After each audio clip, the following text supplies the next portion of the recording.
Yes, welcome back, and now we start in earnest, and we're going to be looking at the challenges before the Committee on Amnesty. President Goodluck Jonathan on Tuesday gave the Committee on Boko Haram Amnesty 3 months to open talks with the sect, as well as work out modalities for granting amnesty and for payment of compensation to the victims who have suffered over the years that we've had this insurgency. To look at the challenges before the committee with us this morning, it's my pleasure to welcome Mr. Onyeka Chris, who is Head of Media, Trade Union Congress. Good morning. Good morning. It's good to be here.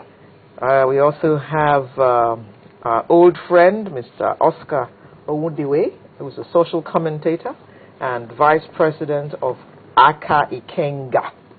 Good morning. Good morning. He's now many other things, but we shall talk about all that later in the course of the segment. God bless you.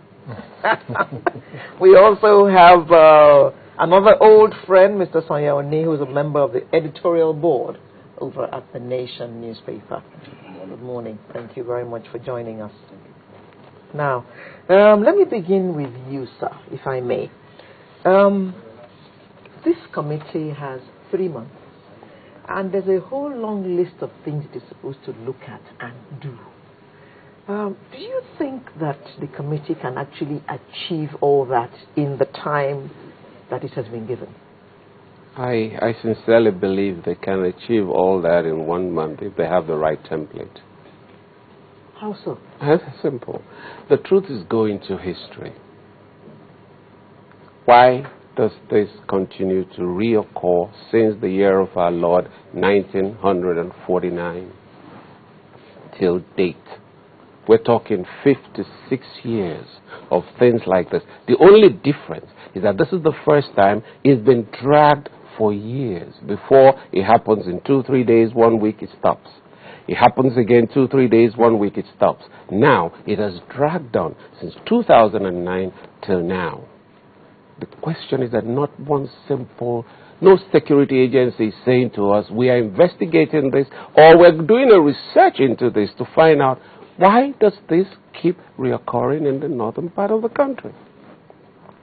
And you think the minute you go into history and find out the why, because one question we don't ask here. We're so quick to just let it go, let's move on. Okay. We love the word, let's move on. But if you do not know, if for instance there's a bacteria somewhere, you don't get it out, it will continue to happen. Do you happen to know the why? I wouldn't know. I would lie to you, and that's the reason why I'm not working with them, the security agents. I don't work there. I don't know the why, but I've been curious. Since 1949. Why? At the time in question, we're still under the colonial masters. Okay. But I do know that in 1952, they were definitely, by 52, they were inspired, or should I say, moved by Tafawa Balewa's speech in the Northern House of Assembly. By 1956, it got worse by Ahmadu Bello's speech to his own people after he came to Lagos and they moved the motion for independence, and they made the statement, and some people jeered at them, and they went back. It was an emotionally laden speech, and the people immediately went on rampage. So you see, at every time, it's not that these people are violent, but there are people there whose lust for power can only be matched by their evil machinations, and they continue to manipulate the ignorant people to violence. Okay, let me swing to this side. Mr. Oni, some people have said that amnesty is not what the president should be talking about, but these people should not be granted amnesty. What is your take on that?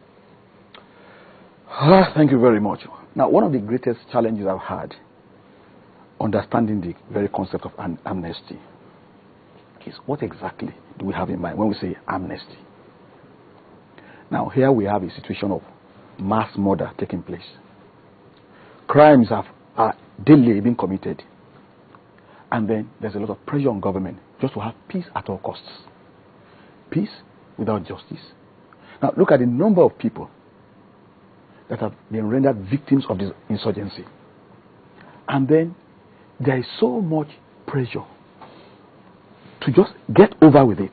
Get those people to just come around the table.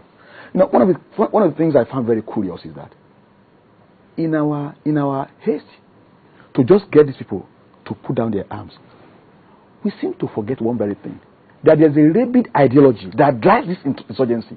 So even if you grant 50 amnesties, what about that ideology? How do you deal with it?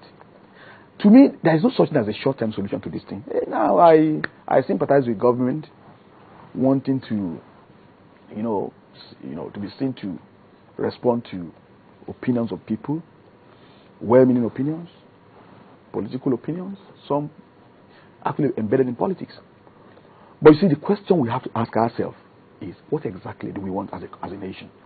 I've heard it said that peace at all costs is good enough. I don't accept it. I'd rather be a human being than have some kind of physical peace. Now, if my dignity is violated daily, what kind of peace is that? Until we are able to define exactly what we want, then we won't get anywhere. We will compare Niger Delta with this, with what is happening in the north. It's like comparing apples with oranges. There's no relationship.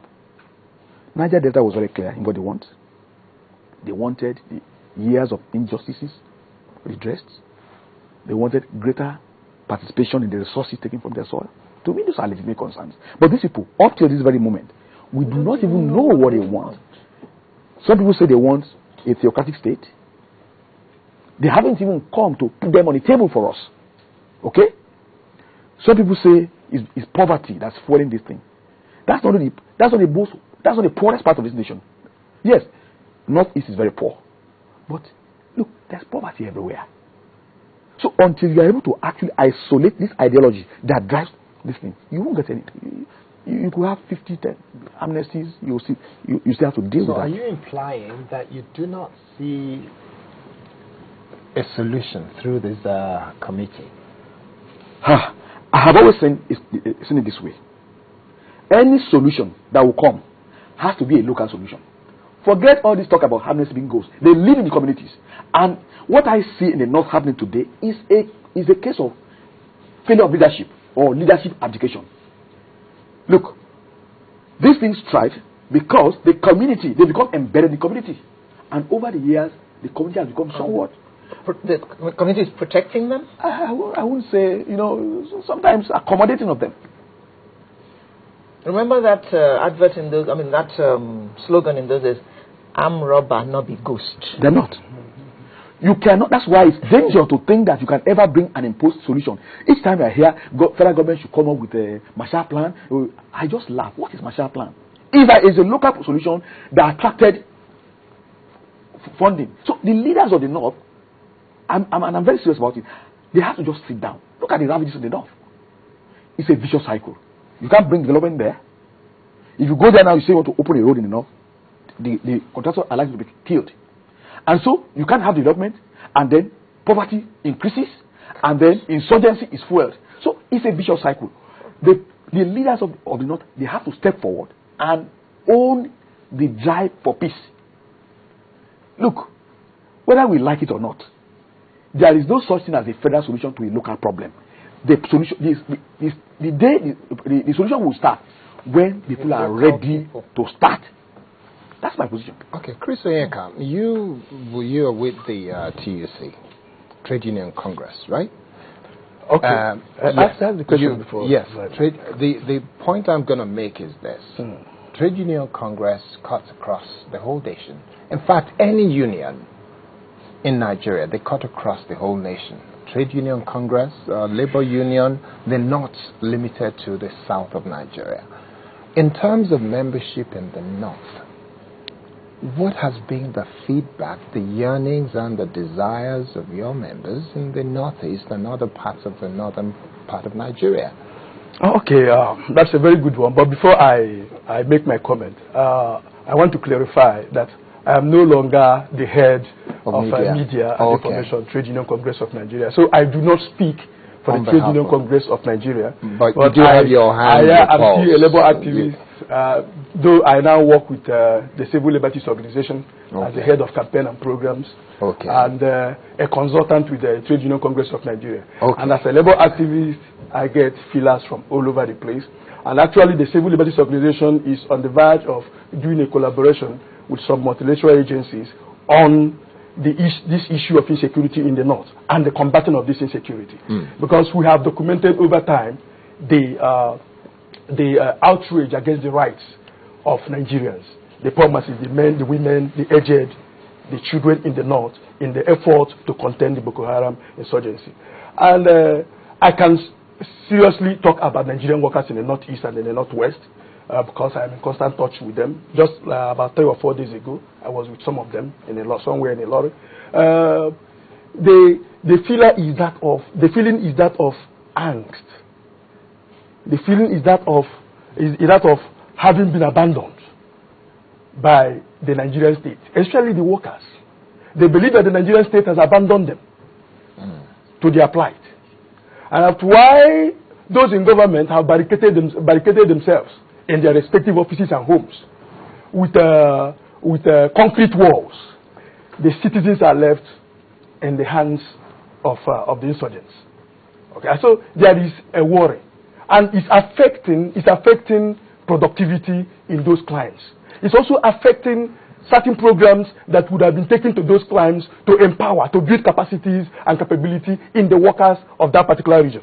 Most of the program that we have to do, instead of taking it to the Northeast or Northwest, is brought down to either some areas of North Central or even right down to somewhere like Elori, just because you want to run away from the security situation in the North. So it's affecting them, and nobody seems to be doing anything.